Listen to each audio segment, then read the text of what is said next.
गेल्या 5-7 वर्षात एक केंद्र सरकारचा एक हाय प्रोफाईल प्रोग्राम आहे, ज्याचं नाव जल जीवन मिशन. मला आठवतंय महाविकास आघाडीचं सरकार असताना मॅच करायचं होतं. 50% सरकार केंद्र देणार आणि 50% महाराष्ट्र सरकार देणार, आणि तो प्रोग्राम कंटिन्यू झाला.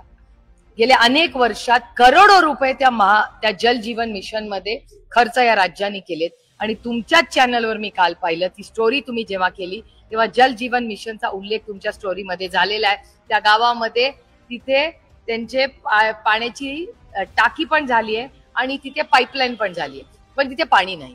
माझा प्रश्न असा आहे, जो मी अनेक वेळा महाराष्ट्र नाही केंद्र सरकारला विचारलाय, की तुम्ही केंद्रातून पैसे देता, महाराष्ट्र सरकारकडे पैसे देतात, त्या शेवटच्या माणसापर्यंत जेव्हा तिथला ड्रॉइंग येतं, सोर्स बघितला जात, जर करोडो रुपये या स्कीम्सवर खर्च झाले, तर मग शेवटच्या माणसाला पाणी का मिळत नाहीये?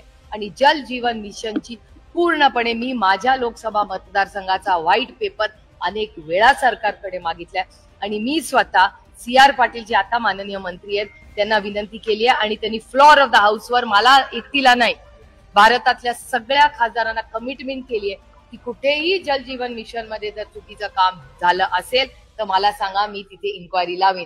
आणि बारामती लोकसभा मतदारसंघात त्या रिव्ह्यूची मी वाट बघते, कारण का हा पैसा कष्टकऱ्यांचा पैसा आहे, हा कुणाच्या घरची मक्तेदारी नाहीये. जल जीवन मिशन हा एक फ्लॅगशिप प्रोग्राम आहे.